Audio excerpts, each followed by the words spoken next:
here we are. It's been 1 year since we first heard of Project Triangle Strategy on that February Nintendo Direct way back in 2021. Now, I know I'm going to be a dime in a dozen covering this.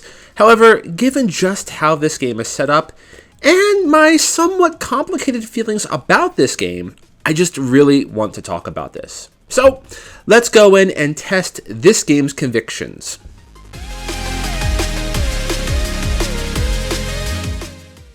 Developed by the team responsible for Octopath Traveler, Triangle Strategy is a HD 2D strategy RPG directly cut from the same vein as Final Fantasy Tactics and Tactics Ogre more specifically, which in some ways has actually left me a bit conflicted. You see, on a personal level, Final Fantasy Tactics is in my top 5 personal favorites of all time, and will likely be there until I take my last breath. So, for me, when I first saw Triangle Strategy, I was hailing the second coming of Final Fantasy Tactics. In fact, I expected the opening of this video to be me foaming from the mouth, yelling that you must buy this game because it's here! It's here, it's now! I've actually typed caps for this! Yep, after the opening cutscene, something felt really familiar. The story opens on a land recovering after a long war that has left its mark on the nations of the world. While the nations are at a time of peace, tensions still lay within and across borders. Our protagonist is the young lord of a noble house of knights that serves the king of the local realm. In an attempt to secure long-term peace, the kingdom to the north sends a princess to meet with the young lord to become his wife. Unfortunately, upon her arrival, she is besieged by bandits and thugs. Luckily, our young lord has been dispatched to meet with her and to dispel the bandit threat to his future wife. Wait a minute, hold on. Does this sound familiar? Well, I figure change the 3 kingdoms to just 2. Replace Frederica with Marquise Elmdor, and then maybe add a military school for some good measure, and you basically get the opening of Final Fantasy Tactics beat by beat. Now, this had me a bit concerned as, yes, I was lauding this as the second coming of Final Fantasy Tactics, but I still wanted this game to have its own identity. I mean, to try and copy Final Fantasy Tactics just reskinned with a newish look just felt like a reality check to me. With that said though, I do feel that after spending more time with the game, especially after Chapter 3, that to my fortunate surprise, this isn't the case. The game is its own clear identity, and for that we can thank the Scales of Conviction. The Scales of Conviction is actually what we really wanted in Octopath Traveler. It's an invisible counter that is constantly being updated by every action we make with our main character, the young lordling Serenoa. Now, this game is a game of choices, and the decisions you make play key into how the story follows through. Now, for many old-school SRPG enthusiasts, you'll likely make the reference to Tactics Ogre Let Us Clean Together and its world system, where all of your actions are tracked and you'll see where your choices lead you. This is indeed the case. However, the Scales of Conviction go one step further. Basically, everything you do, including the successful outcome of a free battle, collecting an item, it all makes adjustments to this invisible counter. This means when dealing with the game's more sizable choices, for example, which kingdom to escort home in Chapter 2, you may have a harder time convincing certain allies to do what you want. Furthermore, some events have the potential to be locked out depending on the root of your convictions. This, I feel, is just absolutely fantastic and plays heavily into the theme of antecedent, behavior, and consequences. Definitely a tasty meal for all of the behavioral psychologists out there. Of course, I'm not going to spoil anything past what you can experience in the demo, but the routes play out very, very differently. And without any physical marker on where your gauges are, you'll just have to do what you feel is best. Now that I'm done gushing over the game's story, I really do need to drop some hammers. While I appreciate the story for what it provides, it's important to note that this game is thick with story. I could see the Game of Thrones comparisons very heavily. While this isn't necessarily a bad thing, it does result in a strange juxtaposition for myself. What made Tactics Ogre, Final Fantasy Tactics, and other classics was how the story paced itself. You'd move from point to point, usually getting a small scene, then a battle. After a few of these battles, you'd be treated to a longer cutscene that continued to propel the story forward. In all, the pacing worked. You had an excellent balance of gameplay and story, with everything in service to the main plot. Triangle Strategy flips this on its head. Story beats in Triangle Strategy are long. I would say for every one battle, you'll need to experience at least 3 to 4 cutscenes leading to that point.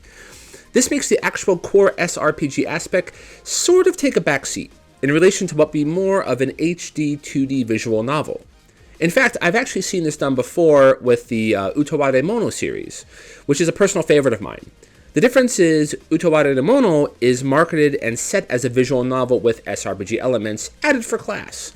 Triangle Strategy seems more marketed on being an SRPG first, despite the overwhelming emphasis on watching story cutscenes more than actually fighting. This is further exacerbated by the inclusion of the green dot optional side story missions, which just doesn't really make sense to me. I can see the whole Game of Thrones, but Game of Thrones played multiple stories at the same time. But everything is considered important enough to always be on the screen or written in the book. If you're adding extra story cutscenes that are non-essential, then how does that improve the narrative, considering you could just include them in the main story? I think that perhaps there was some inspiration from the ATE system of Final Fantasy IX here, but at least in Final Fantasy IX, the ATE system helped provide a bit of extra context during certain sections that help the player figure out where to go, or give a bit of foreshadowing to an upcoming event for preparation. In Triangle Strategy, these extra cutscenes are more uncommon with ATEs of 9, and I just don't feel they offer much to the player. Rather, it's just more story that the devs feel isn't required, but is just cool to know. With that said, though, I think in general, the pacing on this game is a bit on the slow side, and it can be a hit or miss depending on what you want to go for. If you go in with this thinking it more of like a visual novel first, you may have a better experience at least towards the start of the game. So now that I'm done raging, let's actually pop through the specs. Visually, I am an absolute old school sucker for the HD 2D style. Square, please keep it coming. Live Alive, here we come. To be serious though, this art style is just beautiful and looks exquisite. There also seem to be some excellent improvements with the character models since Octopath, and getting the 3D field assets to match everything just looks amazing. Now, I fully understand that not everyone likes this. However, for an old school one such as myself, it really brings me back to what I consider the golden age of gaming. So I suggest giving it a try. If you are really averse to the art design here, then yeah, perhaps it's not for you, and that's okay. Sound-wise though, I feel this game could use some improvement. Overall, I enjoyed the music, but nothing really stuck out too much. Though I want to point out that I'm not quite sold on the voice acting. Honestly, it's not bad, it just feels a bit too plain all around. And to be fair, the Japanese voice acting also has that same monotone, which I just feel sounds really, really plain. I mean, everyone just sounds the same to me, whether it's in English in this game or if it's in Japanese. Also, the little like a dot sound effect when they're thinking is a bit strange in my opinion. I know they want something there to symbolize that like pensiveness or that thinking, but just maybe leaving that as silence would be a little more natural. Performance-wise, I can't make any negative statements at all. The game runs solid, easy to understand, very intuitive control schemes, no issues with frame rate drops or over blaring, no crashes as well. It's a solid performer on the Switch.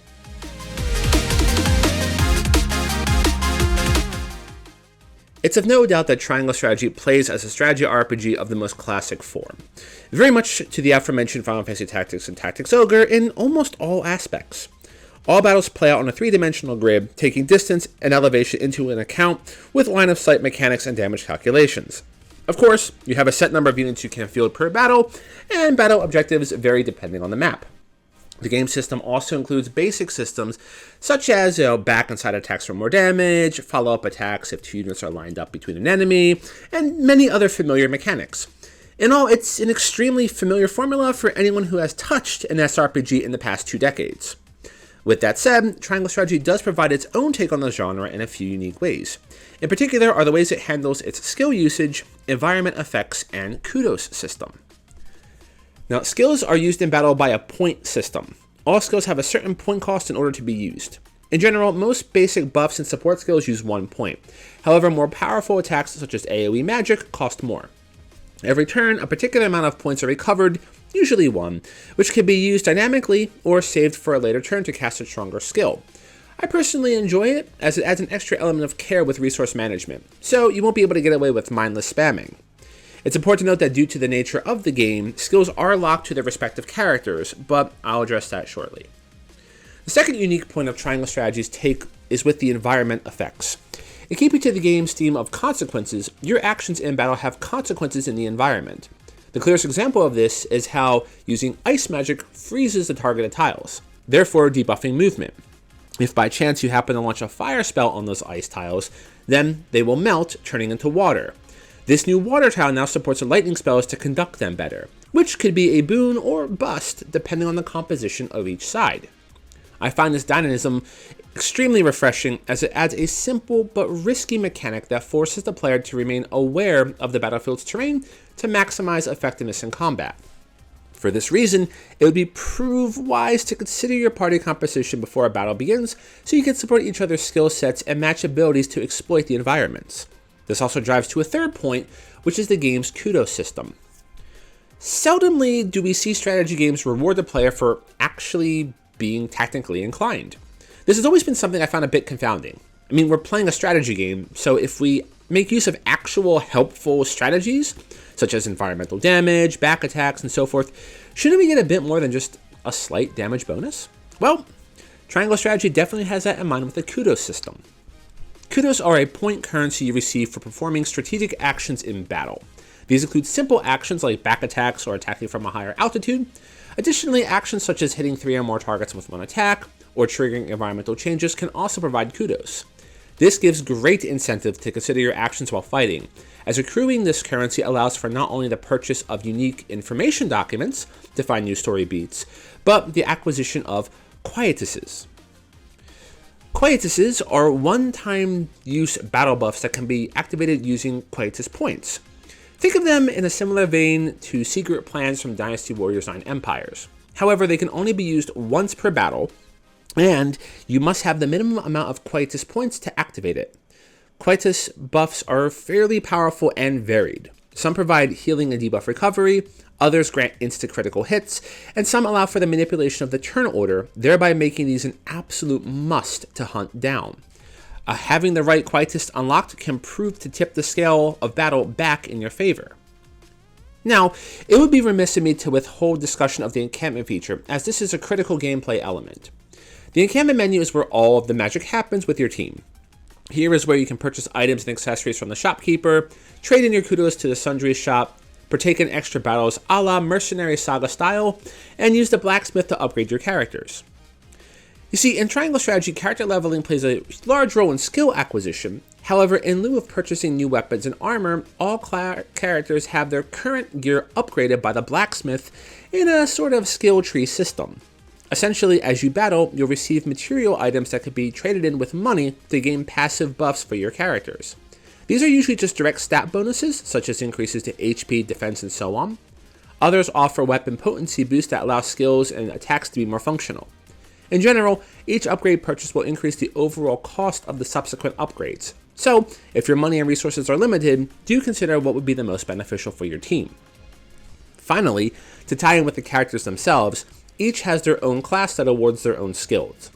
There are no free units or class changes such as you may be familiar with from Final Fantasy Tactics, Tactics Ogre, or Felseal. Rather, the game's class system seems to work a bit more like some of the old Fire Emblem or Mercenary Saga, where each unit has their own job and you'll use items to upgrade those jobs further, to more advanced levels. For example, Frederica starts out as a Pyromancer. However, at level 10, with a Medal of Bravery, she can class up to Firecaster, granting her a new look, more skills to learn, and some stat boosts. While this cuts down the potential for units to be multi-purpose, the game offers a substantial roster that allows for you to make and choose what you need depending on the circumstance. Now, to close out the tactics section, I feel that the eclectic systems of Triangle Strategy, while numerous, are actually not overwhelming by any means. At its core, the game is extremely easy to pick up and understand for newcomers. However, it also takes the time to reward veterans with new and exciting ways to go about battles. I find this balance extremely impressive, as many strategy games tend to heavily favor one or the other, or when trying to appeal to both sides, it just comes off as being too convoluted or plain confusing. So, bravo Square, bravo!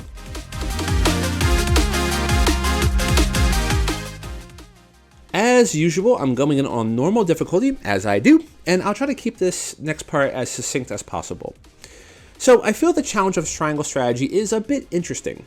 Many battles, especially the main story ones, provide a fair but challenging setup. In many cases, you'll need to rely on good placement and positioning to maximize your combat effectiveness. With that said, I can't fully commit to the I in AI. I found that over the course of many early battles, and even further on, that the AI sometimes gets really passive. Not in the way of not doing anything, but rather to avoid the kills. I especially remember a few battles where one of my units was essentially near death, and the enemy warrior who started its turn right next to that unit just decided it would be better to mosey on to another target and try again, I guess, thereby allowing me to recover that unit and then proceed with KOing the rest of the board. These strange performances are also found, especially with healers, that if they are left alone on the map, they'll just run away and continue healing themselves, even if there is a chance for them to nab a KO. Even on the most challenging difficulty, hard mode, I just found the enemies to have more HP, higher stats, and overall just hit harder. There was no difference in their AI behavior. In fact, in one case, it seemed like the archer was deliberately not moving or doing anything just to make sure I was not going to be overwhelmed. Then, when I was finally working on knocking that guy out, they just continued to try to kill my healer, despite her high defense stat and ability to heal all of her damage in a single turn. So, go heal tank! Furthermore, any concerns regarding power or levels can easily be swayed by the encampment menu. When using encampment, you can partake in free battles a la Mercenary Saga, where each battle is based on level. So you can aim to farm some of the lower level free battles for extra money, resources, and kudos, and then use that to power up your main force. In fact, I had the second free battle down so well, I was able to farm 14 to 70 kudos per round, which only took a few minutes per battle. So, in a gist, the game provides an okay challenge that is well suited for beginners and those with some experience with SRPGs.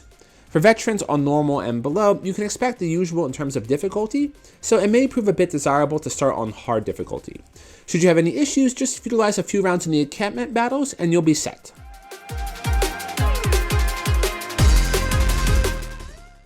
Given the game's expansive nature, there is no doubt certain characters really will outshine and be more OP than others. For the sake of spoilers, I won't go into too much, but there are some general points I've noticed. First, ranged units, especially archer types, seem to be absolutely broken. You see, you can take advantage of back attacks with archers, and if your melee unit is positioned well next to the enemy, you can add follow-up attack damage to that. So it's definitely worth keeping at least one archer in your active party for most missions, especially considering that a back attack with a follow-up attack done from a high terrain will likely grant around 3 to 4 kudos each time, plus the extra damage is on top of it. On that note, kudos, kudos, kudos, and kudos. Aim to have all of your actions generate this currency. Early on, quietuses may not seem as helpful, but in later stages, being able to use multiple quietuses will be able to help turn the tides of battle quickly should you misstep. Also, get your healers the extra stat bonuses from the blacksmith. They, in some cases, actually do make really good tanks. Finally, and this may be a bit of a contested point, but aggressive playstyles tend to allow for a little bit more of an easier battle, at least on normal mode. I've noticed that moving quickly and targeting key units and burning them quickly allows to get an early foothold, which will guarantee the chance for passively increasing your levels for units later on by using items or skill buffs during the battle. In this way, you can basically get free experience if you can strategically hit certain targets super quickly.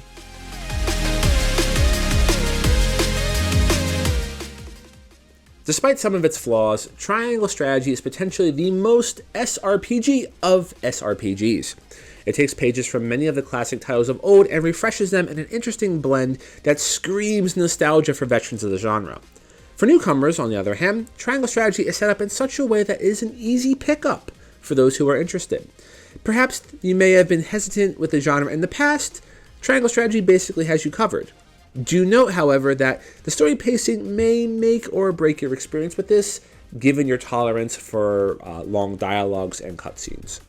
With that said, for myself, I personally found this to be a very enjoyable and not scushy experience that took me back to when I was a wee lad.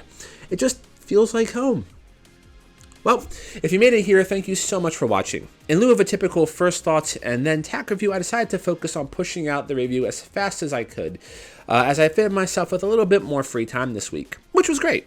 Coming up on the channel, I have a few more first thoughts videos on the way, if things go well, and I'm hoping to cover some of the big JRPG and Japanese game drops coming up. So, if that sounds good, you can send your love by subscribing to the channel, and if you enjoyed this video, a like, a share, and a comment go a long way for me.